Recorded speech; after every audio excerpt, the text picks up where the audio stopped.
अमीर Raman, joint secretary general Bharat pensioner समाज, आज आप लोग के सामने पेंशनर्स जागरूकता की कड़ी में छठवां वीडियो देने जा रहा हूं।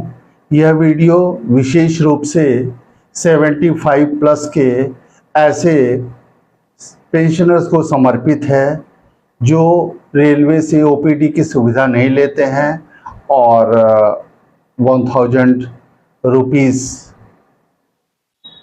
नहीं ले रहे हैं फिक्स्ड मेडिकल अलाउंस। ऐसे लोगों के लिए रेलवे बोर्ड ने हाल फिलहाल एक पायलट प्रोजेक्ट शुरू किया है, जिसके बारे में आपको जानकारी देना मैं अपना कर्तव्य समझता हूं। दोस्तों, रेलवे बोर्ड ने पत्र संख्या 2021 H28-1 RELHS CGHS डेटेड 19/9/23 के द्वारा जिसमें कुछ इंपॉर्टेंट प्रोविजन दिए हैं, उसमें से पहला प्रोविजन बहुत ही अपने आप में अनोखा प्रोविजन है।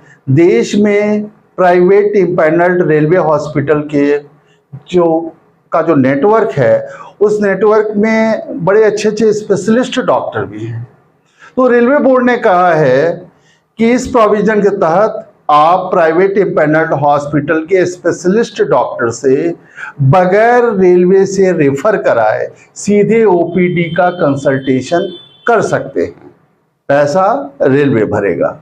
इसमें दूसरा प्रोविजन, जो स्पेशलिस्ट डॉक्टर है वो जिन दवाओं को प्रिस्क्राइब करता है उसके बारे में दिया गया है, जो इन्वेस्टिगेशन प्रिस्क्राइब करता है उसके बारे में दिया गया है।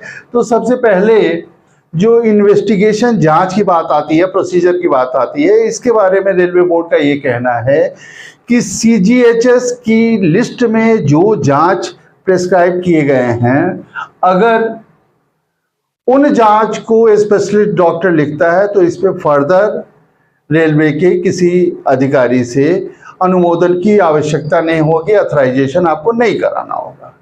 तीसरी चीज, ऐसे जांच भी स्पेशलिस्ट डॉक्टर लिख सकते हैं जो सीजीएचएस के लिस्ट में नहीं हो।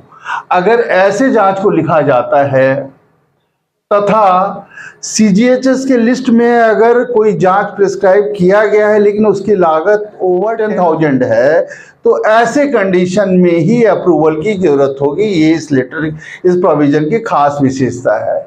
चौथा आइटम ये है कि जो स्पेशलिस्ट डॉक्टर जिन भी दवाओं को प्रिस्क्राइब करेंगे उसकी सप्लाई रेलवे हॉस्पिटल अथवा रेलवे के हेल्थ यूनिट से होगी।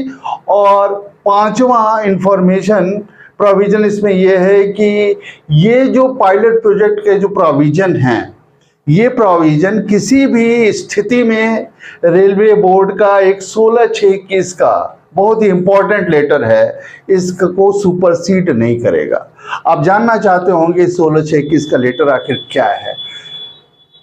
दोस्तों, रेलवे बोर्ड का 16/6/21 का जो लेटर है, उसमें जो सबसे महत्वपूर्ण प्रोविजन है वो ये है कि UMID card holder in emergency cases directly private empanelled hospital में जाएगा और हॉस्पिटल रेफरल लेटर अथवा कैश पेमेंट का कोई भी उसके लिए प्रेशर नहीं बनाएगा। वो सीधे उसको एडमिट करेगा, एडमिट करने के बाद ट्रीटमेंट शुरू करेगा और विदिन 24 आवर वो कंसर्न रेलवे को इन्फॉर्म करेगा कि आपका फला पेशेंट हमारे पास आया हुआ है। अब रेलवे की जो अथॉरिटी है वो इम्पैनल्ड हॉस्पिटल को बताएगी कि ये केस इमरजेंसी का है अथवा नहीं है, इसको कंटिन्यू करें अथवा नहीं करें। अगर वो ये कहता है कि केस जो है इमरजेंसी का नहीं है, ऐसे कंडीशन में ये पेशेंट के स्वीट विल पे है कि वो उस हॉस्पिटल में अपना ट्रीटमेंट कंटिन्यू कराए, सीजीएचएस रेट अथवा हॉस्पिटल का रेट जो भी कम हो, विच एवर इज लेस। दूसरा कंडीशन ये है कि जिस मोमेंट रेलवे डिक्लेयर करता है कि this case is not of emergency, उस मोमेंट तक जो भी हॉस्पिटल का चार्ज आएगा उसकी भरपाई रेलवे करेगी। अब यहाँ पे एक बहुत बड़ा सवाल पैदा होता है कि इमरजेंसी केसेस क्या हैं।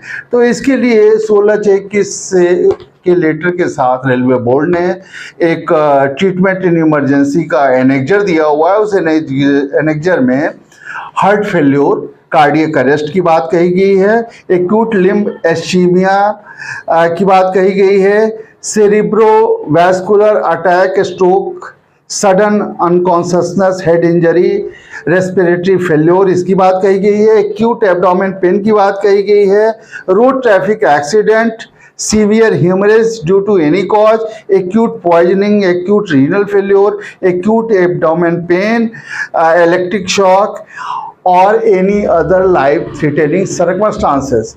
इन केसेस में आपको किसी भी रेफरल की आवश्यकता नहीं है, आप डायरेक्टली वहां जाके ट्रीटमेंट करा सकते हैं। ये जो 19/9/21 का लेटर है कहता है कि ये जो पायलट प्रोजेक्ट है इसकी वजह से ये 16/6/21 के लेटर का कोई भी सुपरसेशन नहीं होगा। क्यों? अच्छी बात है ना। साथ ही दोस्तों और भी कुछ हम आपको टिप्स देना चाहेंगे। 13/12/2022 को रेलवे बोर्ड ने 80+ वाले सीनियर सिटीजन्स के लिए कुछ और प्रोविजन जारी किया था, स्पेशल प्रोविजन। उसमें ये कहता था कि consultation of doctors eight railway hospital will be without standing in Q, बिना कतार के उनको प्रायोरिटी बेसिस पे देखा जाएगा। और दूसरी चीज कहा है कि settlement of medical claim of beneficiaries aged 80 years and above should be out of turn on priority basis। तो ये गवर्नमेंट 75+ के लोगों के लिए एक तो ये पायलट प्रोजेक्ट लाया है जिसकी वैलिडिटी 1 नवंबर 2023 से लेके 30 अक्टूबर 2024 तक है। हम लोगों को कोशिश ये करना है कि इस पायलट प्रोजेक्ट का लाभ उठाएं। अगर हम इसका लाभ उठाते हैं, अच्छा इसको रिस्पांस मिलता है, then definitely this will continue, otherwise it will be dropped. So हमारा रिक्वेस्ट है कि आप लोग इसका फायदा उठाएं। और दूसरी चीज जो है वो ये है कि ये जो प्रोविजन 80+ वालों के लिए दिया गया है, इसके बारे में भी आप जागरूक रहें और इसका भी लाभ उठाएं। इस तरह रेलवे बोर्ड समय समय पे RELHS बेनिफिशियरीज के लिए प्रोविजंस इशू कर रहा है और हमें इनका लाभ उठाना है, आपको जागरूक करना है। जय हिंद।